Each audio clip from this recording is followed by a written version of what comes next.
اللہ ولی الذین آمنوا یخرجهم من الظلمات الی النور.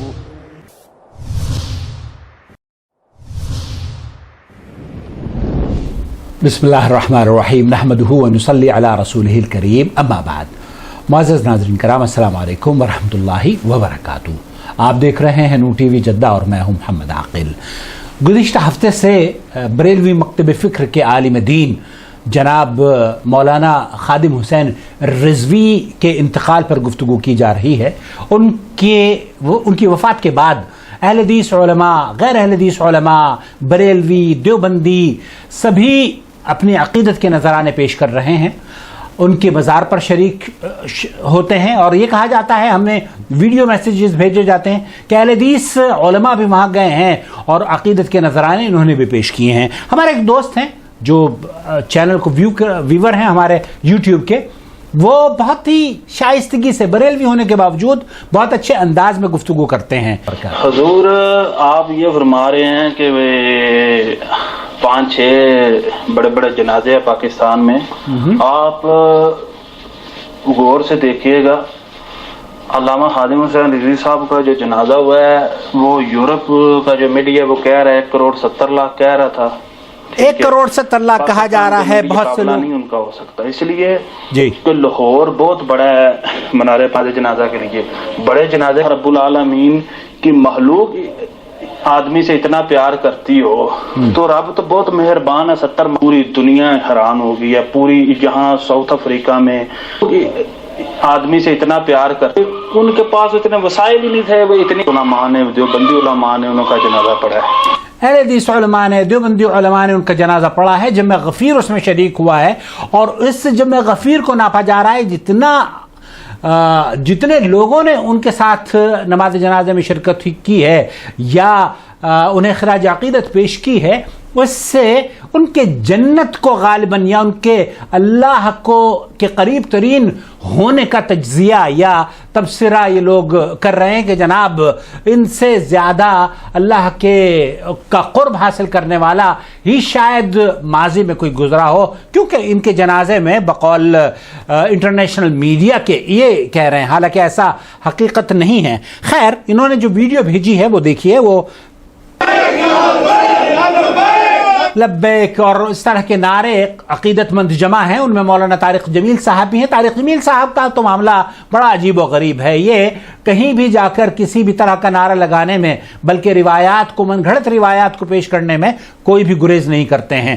لیکن آپ یہ کہتے ہیں کہ اہل حدیث علماء نے، جماعت اسلامی کے علماء نے، جماعت اسلامی اور دیوبندی یہ حنفی مکتب فکر سے ہی ان کا تعلق ہے، تو بھائی ہیں، اس لیے ان کو آپ ایک ہی محفل میں سجائیں اور ایک ہی دسترخوان پر اگر آپ بٹھا رہے ہیں تو کوئی قباحت نہیں ہے. بات آپ کی ہے کہ اہل حدیث علماء کی جو شرکت ہے، اہل حدیث علماء جب ان کو بریلوی مکتب فکر سے گردانتے ہیں اور کہتے ہیں کہ یہ بدعقیدہ ہیں، یہ بدعتی ہیں، تو ان کے بارے میں اہل حدیث علماء کی رائے کیوں تبدیل ہو رہی ہے؟ دیکھیے، اہل حدیث علماء کا موقف اہل بدعت کے بارے میں کیا ہے، میں اس سے بہترین نصیحت آپ کی خدمت میں پیش نہیں کر سکتا. البتہ جو آپ نے جس گفتگو کا آغاز کیا ہے کہ جناب اتنے جنازے لمبے چوڑے ہیں، ہماری ایک سبسکرائبر ہیں نور ٹی وی کی، انہوں نے بہت خوبصورت انداز میں آپ کے سوال کا جواب دیتے ہوئے یہ میسج مجھے فرزانہ الماس صاحبہ نے بھیجا ہے. کہتی ہیں کہ بڑے بڑے جنازے حق کا فیصلہ نہیں کر سکتے. بڑا جنازہ کوئی کمال ہوتا تو کربلا میں امام حسن علیہ السلام کا علیہ السلام کا گورو کفن کا لاشا نہ ہوتا. اگر بڑے جنازے کی بات کی جاتی، بڑا جنازہ حق کا معیار ہوتا تو مکہ کے چوک میں حضرت عبداللہ ابن زبیر رضی اللہ تعالیٰ عنہ کی لاش 3 دن تک لٹکی نہ رہتی. بڑا جنازہ اگر فیصلہ کرتا تو حضرت ابو ذر غفاری رضی اللہ تعالیٰ عنہ ویران بیابان میں دفن نہ ہوتے. بڑا جنازہ قبولیت کی دلیل ہوتا تو امیر المومنین حضرت عثمان غنی رضی اللہ تعالیٰ عنہ کی لاش 3 دن تک جنازے کا انتظار نہ کرتی. امت مسلمہ نے اپنے ہیروز کے ساتھ ہمیشہ یہی سلوک کیا ہے. امام ابو حنیفہ رحمۃ اللہ علیہ کو لے لیجئے، جیل کاٹی. امام احمد ابن حنبل کو لے لیجئے، ساری زندگی کوڑے کھاتے رہے. امام مالک رحمۃ اللہ علیہ کو لے لیجئے کہ ان کی پیٹھ کو کوڑے مار مار کر خون لہو لہان کر دیا اور دونوں ہاتھ کندھوں سے نکال دیے گئے. ابن رشد پر کفر کے فتوے لگے وغیرہ وغیرہ. بہرحال یہ وہ جنازے ہیں. ام کلثوم کے بارے میں کہا جاتا ہے کہ ام کلثوم دنیا کا سب سے بڑا جنازہ تھا، جو کہ آپ کے ملک کی ملکہ ترنم جیسے نور جہاں تھی، اسی طریقے سے مصر کی اور عرب کی گلوکارہ تھی. بڑا جنازہ ہونا کسی کے اللہ کے قریب ترین ہونے کی علامت نہیں ہے میرے بھائی. آخری رسومات میں تو بہت بہت بھیڑ آپ کو دیکھنے کو مل جائے گی. اگر آپ ایک صاحب نے لکھا ہے کہ حرم کے جنازے تو اس لیے وہاں پہ زیادہ ہوتے ہیں کیونکہ وہاں پر لوگ نماز پڑھنے کے لیے جاتے ہیں. تو بھائی نماز پڑھنے کے لیے اللہ کے رسول صلی اللہ علیہ وسلم نے فرمایا ہے کہ جو مسجد میں جاتا ہے اور جا کر اپنے کام سے بھی بیٹھ جاتا ہے تو اللہ رب العالمین اس کو بھی معاف کر دیتا ہے. آپ لوگ نبی کریم صلی اللہ علیہ وسلم کے اتنے عاشق رسول ہونے کے باوجود احادیث رسول صلی اللہ علیہ وسلم کو کیوں کر فراموش کر دیتے ہیں، یہ بات میری سمجھ میں نہیں آتی. آج میں آپ کی خدمت میں وہ نصیحت پیش کرنا چاہتا ہوں جو فضیلت شیخ عبداللہ ناصر رحمانی حفظہ اللہ نے پیش کی ہے. بدعت اور اہل بدعت کے ساتھ ہمارا کیا رویہ ہونا چاہیے. یعنی بدعت کو جگہ دینا اور اس کی نصرت کرنا اور اس سے محبت کرنا اور اہل بدعت سے ناتا اور تعلق قائم کرنا اور ان کی بدعت کی حمایت کرنا اور اس کا دفاع کرنا، جس کے بہت سے مظاہر ہیں، بہت سی علامتیں ہیں. مثال کے طور پہ کچھ لوگ ہیں جو بدعتی دعات کا لہجہ اختیار کرتے ہیں، اس لہجے میں بات کرنے کی کوشش کرتے ہیں. اس لہجے میں کچھ لوگ ہیں جو اہل بدعت کی اصطلاحات استعمال کرتے ہیں، ان کے منہج کو اپنانے کی کوشش کرتے ہیں. کچھ لوگ ہیں جو اہل بدعت کو اپنے پروگراموں میں دعوت دیتے ہیں، ایک ہی اسٹیج میں ساتھ بیٹھتے ہیں. اور کچھ لوگ ہیں جو اہل بدعت کے پروگراموں میں شریک ہوتے ہیں اور ان کی دعوت قبول کرتے ہیں. یہ سارے امور شریعت کے مقاصد کے خلاف ہیں. یہ سارے امور شریعت کے مقاصد کے خلاف ہیں. تفصیل سے اس لیے لے رہا ہوں کہ یہ ایک مرض، ایک وبا کی شکل اختیار کر چکا، اور یہ چونکہ وبا کی شکل اختیار کر چکا ہے اسی لیے میں نے مناسب سمجھا کہ آپ کی خدمت میں پیش کروں. اور اس سے قبل نبی علیہ السلام کی ایک حدیث، یہاں یہ پروگرام قدر تفصیل سے آپ کی خدمت میں پیش کر رہا ہوں اس لیے کیونکہ میں نے اس کو تفصیل سے سنا، اپنے بچوں کو سنایا. آپ بھی براہ کرم اس بہت ہی قیمتی گفتگو کو جو فضیلت شیخ عبداللہ ناصر رحمانی حفظہ اللہ کی ہے، اہل بدعت سے تعلق اور ہمارے اسلاف کا رویہ کس منہج پر ہمیں ان کے ساتھ معاملات میں ہونا چاہیے، یہ تفصیل طلب امر ہے اور آج واضح ہو جائے گا انشاءاللہ تعالی. ان تمام اقوال کا احاطہ کرتی، جتنے اقوال پیش کروں گا ان کا مستند نبی علیہ السلام کی یہ حدیث ہے. آپ کا ارشاد گرامی کہ فَإِنَّهُ يَأْتِي قَوْمٌ يَأْخْوَامٌ تَتَجَارَى بِهِمْ تِلْكَ الْأَهْوَاء كَمَا يَتَجَارَى الْكَلَبُ بِصَاحِبِهِ لَا يَبْقَى مِنْهُ عِرْقٌ وَلَا مَفْصِلٌ إِلَّا دَخَلَهُ. فرمایا کہ قومیں آئیں گی، لوگ آئیں گے اور ان میں بدعات سرایت کر جائیں گی. بدعتیں ان میں داخل ہوں گی، سرایت کریں گی. جی جیسے کلب، کتا کاٹنے کا مرض انسان میں داخل ہوتا ہے. کلب، جو کتا بھاولا ہو جائے اس سے آپ کتنی دوری اختیار کرتے ہیں کہ کہیں یہ کاٹ نہ لے، اور جس انسان کو وہ کاٹ لے وہ انسان کتے ہی کی طرح بھاولا ہو جاتا ہے اور کتے کا مرض اس کے اندر سرایت کر جاتا ہے. نبی علیہ السلام یہاں کیا سمجھانا چاہتے ہیں کہ لوگ آئیں گے، ان لوگوں میں بدعات سرایت کریں گی، داخل ہوں گی، جیسے بھاولے کتے کے کاٹنے سے اس کا مرض اس انسان میں داخل ہو جاتا ہے. یہ قلب جو بھاولے کتے کا کاٹنا یہ کب ممکن ہے؟ جب انسان اس کے قریب جائے.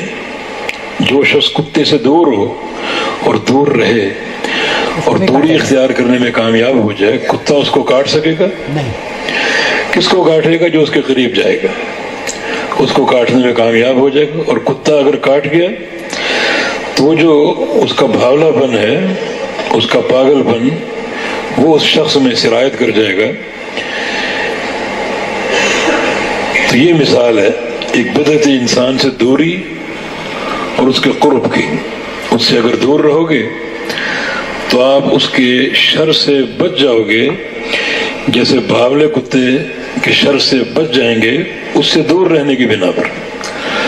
اور بدعتی انسان کے قریب جاؤ گے تو اس کا شر جو ہے وہ آپ میں سرایت کر سکتا ہے، جیسے بھاولے کتے کے قریب جانے سے وہ کاٹ سکتا ہے اور پھر اس کا بھاولا پن اور اس کا سارا زہر آپ کے اندر سرایت کر جائے گا اور آپ اسی کتے کی طرح بھاولے ہو جائیں گے.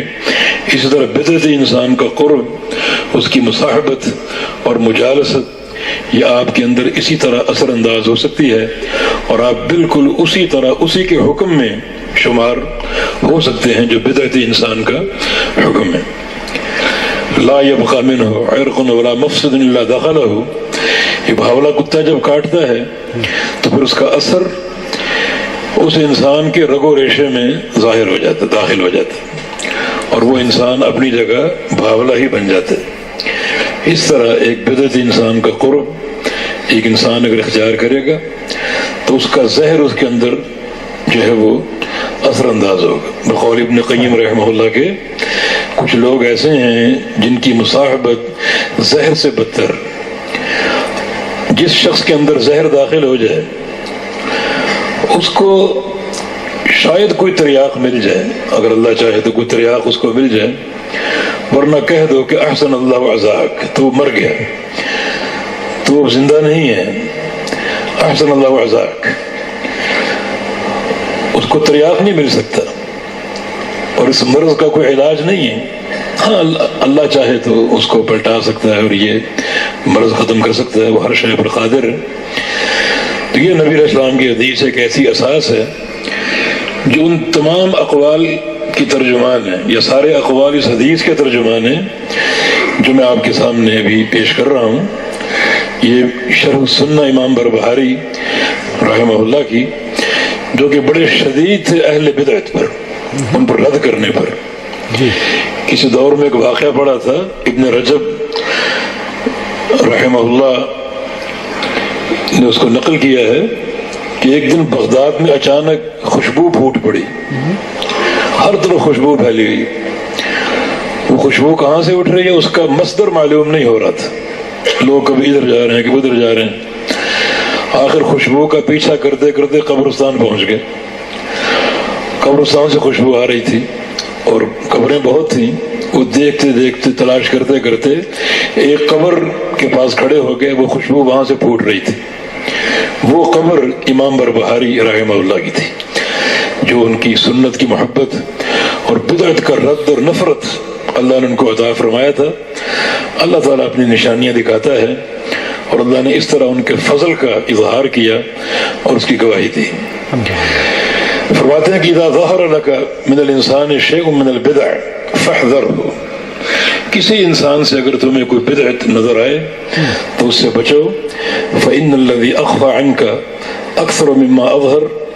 بدعت انسان جو چیز آپ کے بارے میں یا آپ کے تعلق سے اپنے دل میں چھپائے بیٹھا ہے وہ اس سے کہیں زیادہ ہے جس کو وہ ظاہر کر رہا ہے.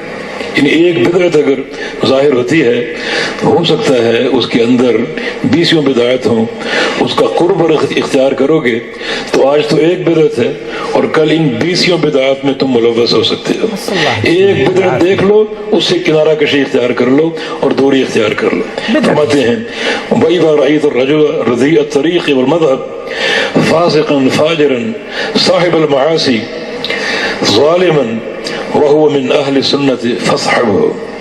ایک شخص اگر اس کا راستہ گندا ہے، فاسق ہے، فاجر ہے، گناہ کرتا ہے، نافرمانیاں کرتا ہے، ظلم کرتا ہے، لیکن عقیدے کے اعتبار سے اہل السنہ میں سے ہے، فصحبہ، اس کی صحبت اختیار کر لو، اس کے قریب چلے جاؤ، واجلس معہ، اس کے ساتھ بیٹھ جاؤ، فإنہ لیس تضرک معصیتہ، اس لیے کہ اس کی معصیت اور اس کے گناہ تمہیں نقصان نہیں دیں گے۔ لیکن وَإِذَا رَأَيْتَ الرَّجُلَ مُجْتَهِدًا فِي الْعِبَادَةِ مُتَقَشِّفًا مُحْتَرِقًا بِالْعِبَادَةِ صَاحِبَ هَوًى فَلَا تَجْلِسْ مَعَهُ۔ لیکن ایک شخص اس کے برعکس عبادت گزار ہو، تہجد گزار ہو، اور عبادت کر کر کے کمزور پڑ چکا، جل چکا ہو، اس کا جسم کمزور پڑ چکا ہو، صاحب عبادت ہے لیکن بدعتی ہے، بدعات کا ارتکاب کرنے والا یا بدعات کو جو ہے وہ رائج کرنے والا، فلا تجلس معہ، اس کے ساتھ نہ بیٹھو۔ ان خلاصہ یہ ہے کہ ایک فاسق اور فاجر ہو، اگر اعتقاداً وہ اہل السنہ میں سے ہے اور بدعت کا ارتکاب نہیں کرتا، اس کے ساتھ بیٹھ جاؤ، تمہیں کوئی نقصان نہیں ہوگا۔ لیکن اگر ایک شخص عبادت گزار ہے، تہجد گزار ہے، اچھی اچھی باتیں کرتا ہے، مگر وہ صاحب بدعت ہے، تو اس کے ساتھ نہ بیٹھو۔ ولا تسمع کلامہ، اور اس کی بات بھی نہ سنو، ولا تم، اور اس کے ساتھ راستے میں چلو پھرو بھی نہ۔ فإنی لا آمن ان تستحلی طریقہ فتہلک معہ، کیونکہ مجھے اس چیز کا اندیشہ ہے کہ اس کے ساتھ چلنے پھرنے سے، بیٹھنے سے اس کا راستہ تمہارے لیے سج جائے، سنور جائے، اور تم اس کی طرف برباد ہو جاؤ۔ کنارہ کشی اختیار کرو اگر ایک بدعت بھی اس سے ظاہر ہوتی۔ ایک استثناء یہاں ضروری ہے، ان بعض اہل بدعت وہ ہیں جن سے آپ کی قرابت کی کوئی نوعیت ہے، مثلا آپ کا بھائی ہے، اللہ نے آپ کو توفیق دے دی، بھائی کو توفیق نہیں دی، تو اس سے تو اخوت کے ناطے ایک تعلق آپ کا ہے، ہنسنا، ساتھ چلنا پھرنا بیٹھنا، دنیا جانتی ہے کہ آپ کا بھائی، اس سے آپ کا میل جول بدعت کی بنا پر نہیں، اخوت کی بنا پر۔ بعض اوقات بیٹا جو صحیح عقیدے پر آ جاتا ہے، باپ نہیں ہوتا، لیکن باپ کا اکرام تو کرنا ہے، اس سے تعلق تو قائم کرنا ہے، وہ تعلق دینی نہیں ہے بلکہ باپ ہونے کے ناطے۔ بعض اوقات آپ کے کاروباری پارٹنر جو ہے وہ بدعتی ہوتے ہیں، تو ان سے جو تعلق کی نوعیت ہے وہ کاروباری، وہ جائز ہے، وہ دینی نوعیت نہیں ہے۔ یہ فرق آپ ہمیشہ ملحوظ رکھیں۔ فرماتے ہیں رأى یونس بن عبید ابنہ، یونس بن عبید بہت بڑے محدث، اپنے بیٹے کو دیکھا، قد خرج من عند صاحب ہون، ایک بدعتی انسان کے گھر سے باہر نکلے، فقال یا بنی من این خرجت، پوچھا کہ بیٹا کہاں سے آ رہے ہو؟ قال من عند عمرو بن عبید، میں عمر بن عبید کے پاس سے آ رہا ہوں۔ یہ عمر بن عبید جو ہے یہ معتزلہ کے مشائخ میں سے ایک شیخ تھا، معتزلی تھا۔ بیٹے نے کہا کہ میں عمر بن عبید کے گھر سے آ رہا ہوں۔ قال یا بنی، فرمایا کہ بیٹا، لان اراک خرجت من بیت خنثی احب الی من ان اراک تخرج من بیت فلان و فلان، اگر تم کسی ایسے گھر سے نکلو جہاں پر زنا ہوتا ہے، وہ بہتر ہے کہ تم کسی بدعتی انسان کے گھر سے نکلو۔ وَلَن تَلْقَ اللَّهَ يَا بُنَيَّ زَانِيًا فَاسِقًا سَارِقًا خَائِنًا، میرے بیٹے کل تو اللہ سے ملے اس طرح کہ تو زانی ہے، فاسق ہے، چور ہے، خائن ہے، احب الی من ان تلقاہ بقول احد الاہواء، یہ زیادہ بہتر ہے بنسبت اس کے کہ تو اللہ سے ملے کسی بدعت کو لے کر اور کسی بدعتی انسان کے قول کو لے کر۔ فرماتے ہیں کہ وحذر ثم احذر اہل زمانے کا خاصتاً منظر من تجالس، اپنے جو زمانے کے لوگ ہیں ان سے بچ کر رہو، چکنے رہو، اور اچھی طرح دیکھو کھلی نگاہوں سے کہ تم کس کی مجالست اور مصاحبت اور صحبت اختیار کر رہے ہو۔ وممن تسمع، کس سے تم علم لے رہے اور سن رہے ہو، ومن تصحب، اور کس کی مصاحبت اور صحبت اختیار کر رہے ہو۔ فإن الخلق كأنهم في ردة إلا من عصمه الله منهم، کیونکہ جوں وقت آگے بڑھ رہا ہے اکثر لوگ ردہ کی طرف جا رہے ہیں، دین سے پلٹ رہے ہیں، دین سے پلٹ رہے ہیں اپنی بدعات کی بنا پر، الا من عصمہ اللہ، سوائے ان لوگوں کے جن کو اللہ تعالیٰ بچا کر رکھے. جن کو اللہ بچائے وہ محفوظ ہیں، وہ تھوڑے لوگ ہیں، لیکن زیادہ تر لوگ جو ہیں وہ دین سے پلٹتے جا رہے ہیں. یہ امام بربہاری کا دور، امام بربہاری کا دور. اگر وہ آج کے دور میں ہوتے تو ان کا کلام کیسا ہوتا اور ان کی بات کیسی ہوتی. یہ دیکھتے جو قبروں پر کیے جا رہے ہیں. فرماتے ہیں قال مالک بن انس، امام مالک کا قول ہے من لزم السنہ وسلم منه اصحاب رسول اللہ صلی اللہ علیہ وسلم ثم مات، جو شخص سنت کو لازم پکڑ لے، سنت اس کا اوڑھنا بچھونا ہو اور سنت اس کی حقیقی سواری ہو اور اس کی زبان سے نبی علیہ السلام کے صحابہ محفوظ ہوں، کسی صحابی پر کوئی تانا زنی نہ کرے، کوئی کیچڑ نہ اچھالے، ثم مات، پھر وہ شخص مر جائے، کان مع النبیین والصدیقین والشہداء، تو قیامت کے دن اس کا حشر انبیاء کے ساتھ ہوگا، صدیقین کے ساتھ ہوگا، شہداء اور صالحین کے ساتھ ہوگا. وَإِن كَانَ لَهُ تَقْصِيرٌ فِي الْعَمَلِ، اگرچہ عمل میں کوتاہی کیوں نہ ہو، اور اس کا عقیدہ بڑا ٹھوس اور مضبوط اور سنت کا فہم کا جو منہج ہے بڑا ہی بابرکت ہے. اس پر ان قرآن اور احادیث کی تائید سے کافی لمبا کلام ہو سکتا ہے. تبارک ہے سنت کی سواری کرنے والا اور سنت کو اوڑھنا بچھونا بنانے والا، جس کی یہی سوچ ہو، یہی اس کا عقیدہ ہو اور یہ اس کی فکر کا محور ہو، تو قیامت کے دن اس سچے عقیدے کی بنا پر ہو انبیاء، صدیقین اور شہداء اور صالحین کے ساتھ ہوگا، اگرچہ عمل میں کوتاہی ہو. بشر بن حارث فرماتے ہیں السنت ہی الاسلام بل اسلام ہو السنہ، سنت ہی اسلام ہے اور اسلام ہی سنت ہے. اگر سنت جاننا چاہیں یہ پورا اسلام سنت ہے، اسلام کو جاننا چاہیں تو پورا اسلام سنت اور پوری سنت اسلام.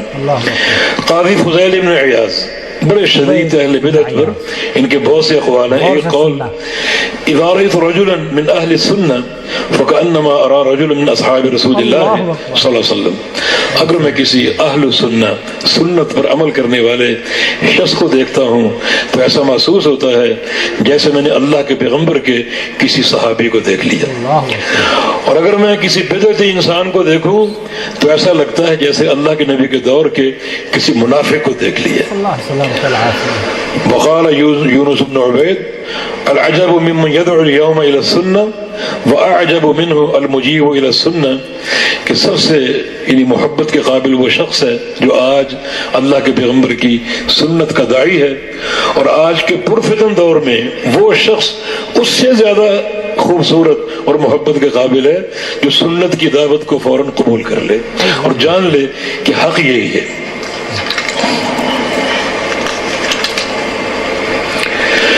عبداللہ بن عون فرماتے ہیں اپنی موت کے وقت انہوں نے فرمایا تھا السنہ السنہ وإیاکم بالبدع، کہ سنت کو پکڑ لو، سنت کو پکڑ لو، بدعات سے بچو. یہ بات کہتے کہتے فوت ہو گئے. عبداللہ بن عون میں نے بتایا تھا نا، یہ وہ محدث ہے جس کے ایک شاگرد کا بیان ہے کہ 15 سال میں نے ان کی مصاحبت کی، 15 سال ساتھ رہا، اور ان 15 سالوں میں مجھے یقین ہے کہ ایک دفعہ بھی گناہ والے فرشتے نے اپنی قلم حرکت میں نہیں لائی، ایک دفعہ بھی کوئی اس کا گناہ لکھا ہو 15 سال میں. مجھے یقین ہے کہ ایسا ایک لمحہ بھی نہیں آیا ہوگا. تو موت کے وقت بار بار یہ کہہ رہے ہیں السنہ السنہ، سنت کو پکڑ لو، وإیاکم البدع، اور بدعات سے بچو. امام احمد بن حنبل کا قول ہے مات رجل من اصحابی فرثی لی فی المنام فقال قولوا لابن عبد الله عليك بالسنة فإن أول ما سألني ربي عن السنة. امام احمد فرماتے ہیں کہ ایک شخص کا انتقال ہو گیا، میرے دوستوں میں سے تھا، میرے شاگردوں میں سے تھا. کسی نے اس کو خواب میں دیکھا کہ وہ شخص پیغام دے رہا ہے کہ میرے شیخ احمد بن حنبل کو پیغام دے دو کہ علیک بالسنہ، سنت کو پکڑ دو. فإن أول ما سألني ربي عن السنة، مرنے کے بعد اللہ تعالیٰ نے جو مجھ سے پہلا سوال کیا وہ اپنے پیغمبر کی سنت کے بارے میں کیا تھا. اس لیے یہ پیغام عام کر دو کہ سنت کو پکڑ لو، تمہارا ہر عمل، عقیدہ، قول، حرکہ اللہ کے پیغمبر کی سنت پر قائم ہو. وقال ابو العالیہ، یہ علماء تابعین میں سے ابو العالیہ فرماتے ہیں کہ من مات علی سنت مستورا فهو صدیق الاعتصام بسنت نجات، کہ جو سنت پر مر جائے خواہ اس نے کوئی گناہ یا معصیتیں بھی کی ہو، وہ اس منہج پر قائم ہے جس پر صدیق اکبر رضی اللہ عنہ قائم تھے۔ الاعتصام بسنت نجات، سنت کو پکڑ لینا یہ نجات ہے۔ یہ یاد رہے کہ سنت کے مقابلے میں جو سب سے خطرناک چیز وہ بدعت ہے، تو سنت کا اختیار، سنت کے ساتھ تمسک، یہ بدعت سے نفرت کی علامت ہے۔ تو سنت کو اختیار کر لینا یہ نجات ہے، اور اس کے بالمقابل اگر بدعت کو اختیار کیا جائے گا تو یہ ہلاکت اور بربادی۔ بے شک۔ وقال سفیان الثوری رحمہ اللہ، سفیان ثوری فرماتے ہیں من اصغى بأذنه الى صاحب بدعة خرج من عصمت اللہ ووکل الیہا، جو شخص اپنے کان سے کسی بدعتی انسان کی بات کو سنتا ہے اور اس کی دعوت کو سنتا ہے، وہ شخص اللہ کی حفاظت سے نکل جاتا ہے، کسی وقت بھی وہ اللہ کے عذاب کی لپیٹ میں آ سکتا ہے۔ ووکل الیہا، اور اس شخص کو اسی بدعت کے سپرد کر دیا جاتا ہے، بس وہ اور اس کی بدعت ہے، اللہ کی حفاظت سے وہ نکل جاتا ہے۔ وقال داود ابن ابی ہند اوحى اللہ تبارک و تعالی الی موسیٰ بن عمران، اللہ تعالیٰ نے موسیٰ علیہ السلام کی طرف وحی کی، لا تجالس اہل البدع، کہ بدعتی لوگوں کے ساتھ مت بیٹھو، فإن جالستهم فحاك في صدرك شيء مما يقولون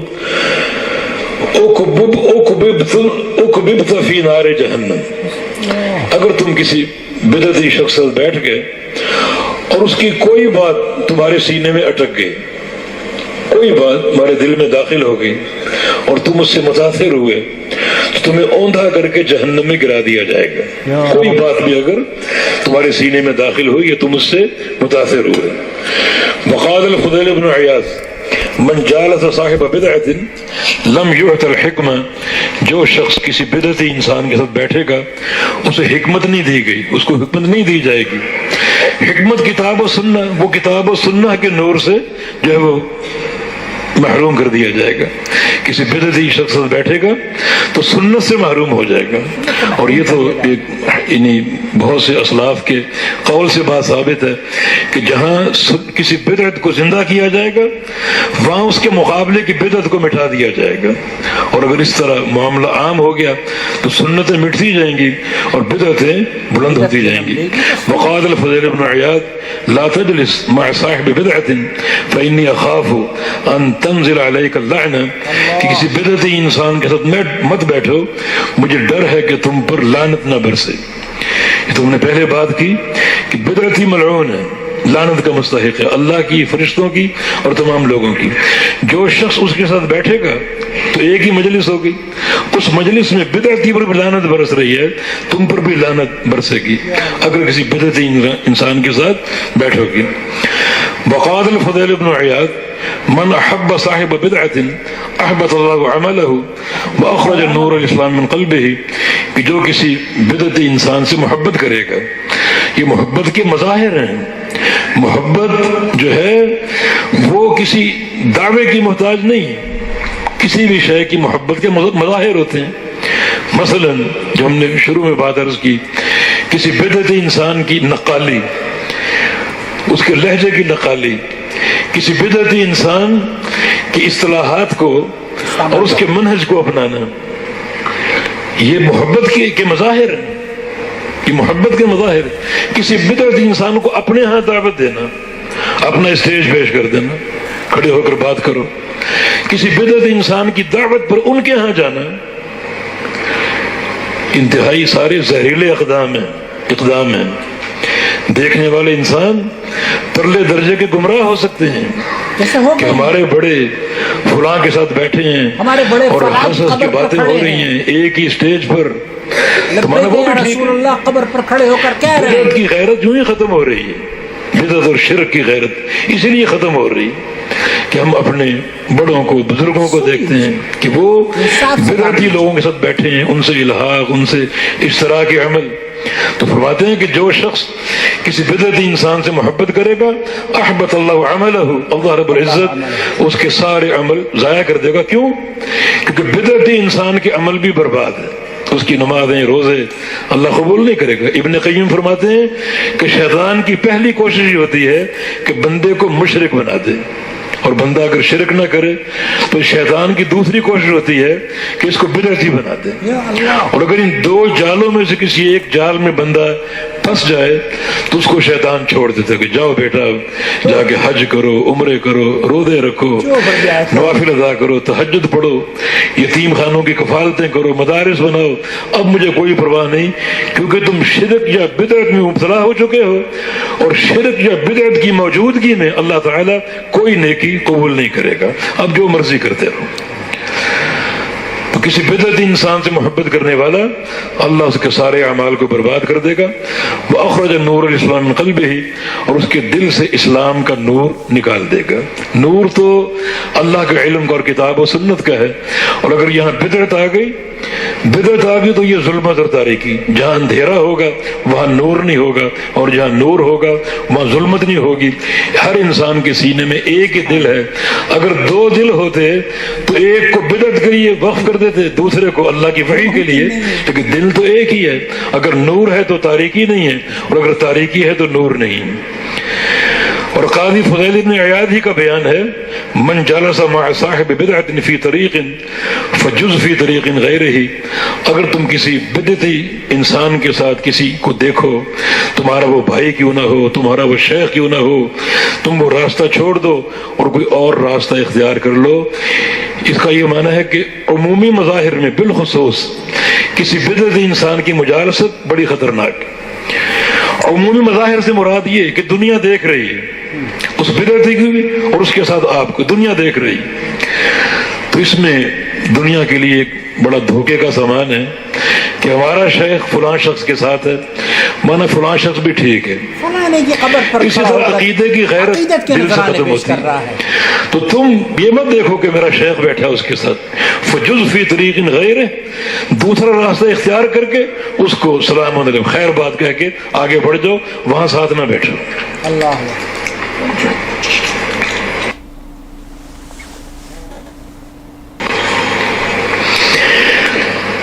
قاضی فضیل بن عیاض کا ایک قول ہے، من عظم صاحب بدعت فقد اعان،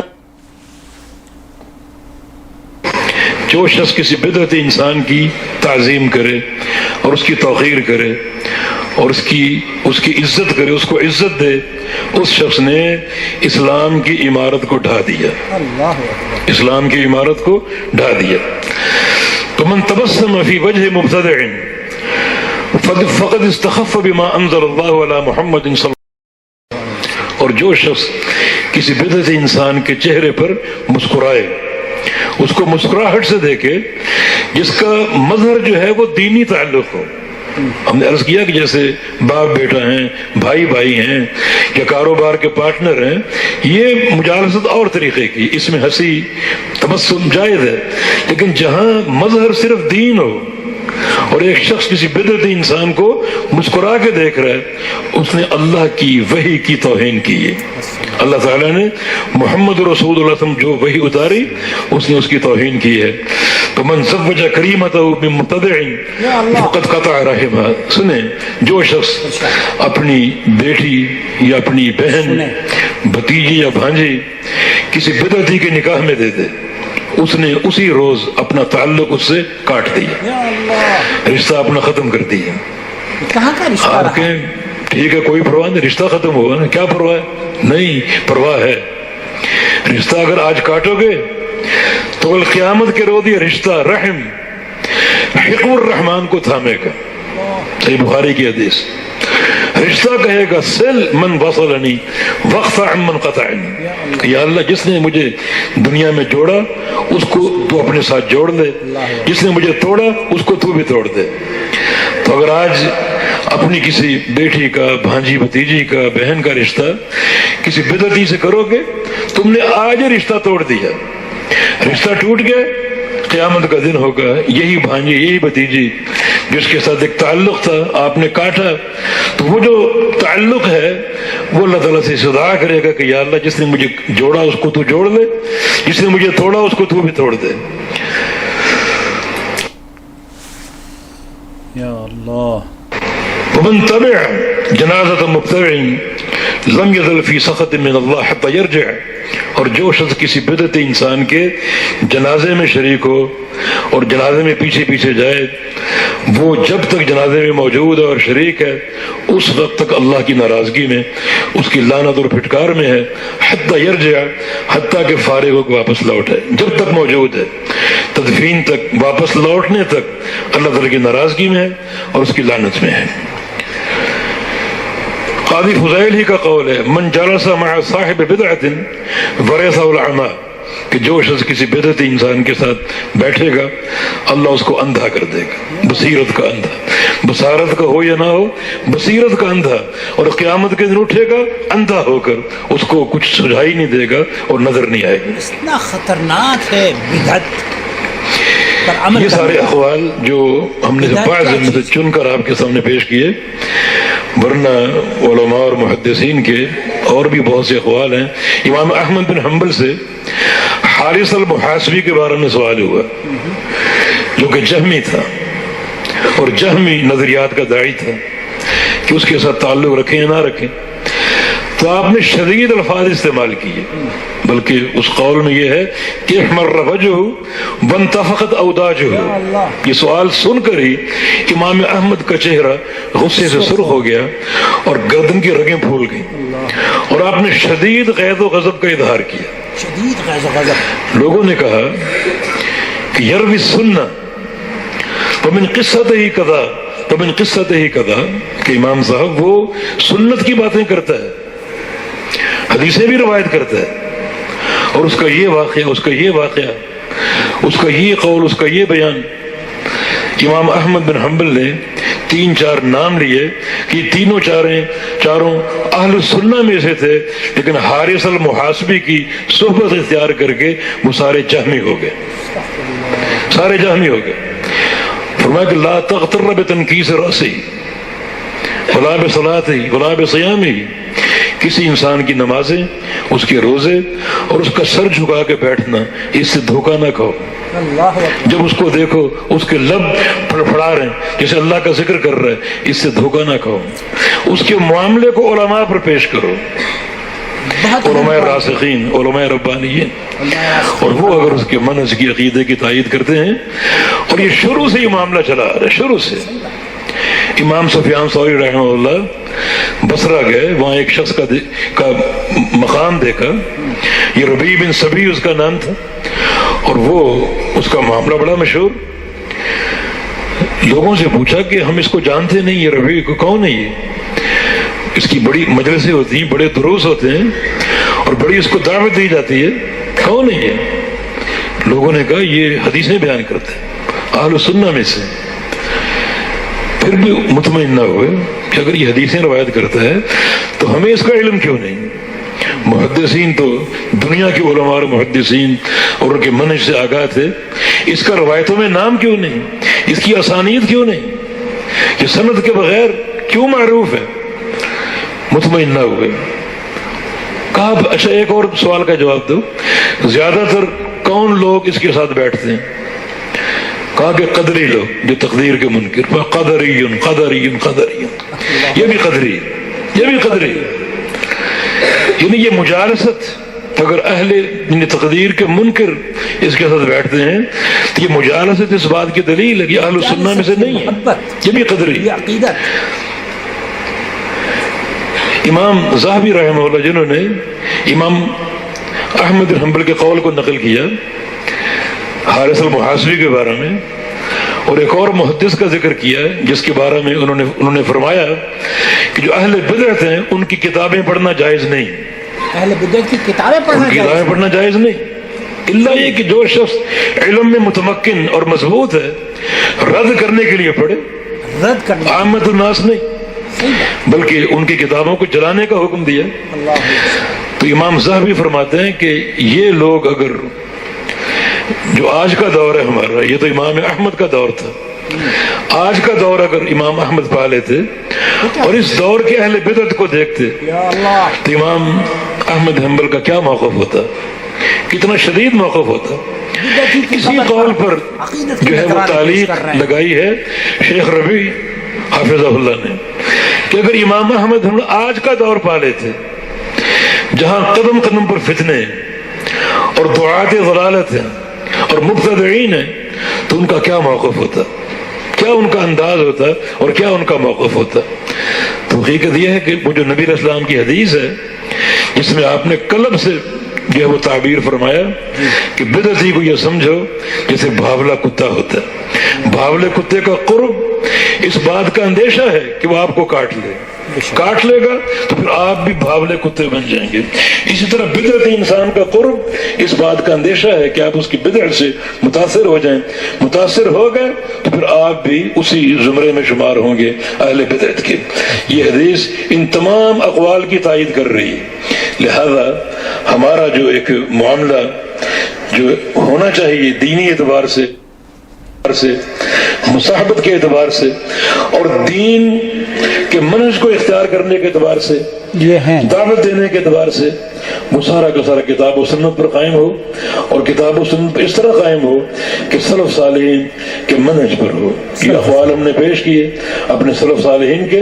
یہ ایک منہج ہے جو ہمارے سامنے آ رہا ہے جس کی وفاداری ضروری ہے اور جس کی اتباع اور پیروی ضروری ہے. اللہ تعالیٰ سے توفیق کا سوال ہے کہ اللہ رب العزت ہمیں سنت کی محبت عطا فرما دے اور اہل سنت کی خالص مصاحبت عطا فرما دے اور بدعت کی نفرت سے ہمارے دلوں کو بدعت کی نفرت، اہل بدعت کی مجالست، مصاحبت، ان کی محبت، ان تمام امراض سے ہم کو محفوظ رکھے. بارک اللہ فیکم. بارک اللہ فیکم شیخ حفظکم اللہ. یہ تھے فضیلت الشیخ عبداللہ ناصر رحمانی حفظہ اللہ. ایک منہج کی ترجمانی کرتے ہوئے آپ امام احمد بن حنبل رحمۃ اللہ علیہ اگر آج زندہ ہوتے اور وہ ان عقیدت مندوں کو جو بدعتیوں کی قبروں پر عقیدت کے نذرانے پیش کر رہے ہیں دیکھتے تو ان کا کیا رد عمل ہوتا. ہم کسی کی مخالفت نہیں کر رہے ہیں لیکن ایک لمحہ فکریہ لے کر حاضر ہوئے ہیں کہ بدعت سے بچنا چاہیے. اللہ ولی الذین آمنوا یخرجهم من الظلمات الى النور والذین کفروا اولیاؤهم الطاغوت یخرجونهم من النور الى الظلمات أولئك أصحاب النار هم فيها خالدون.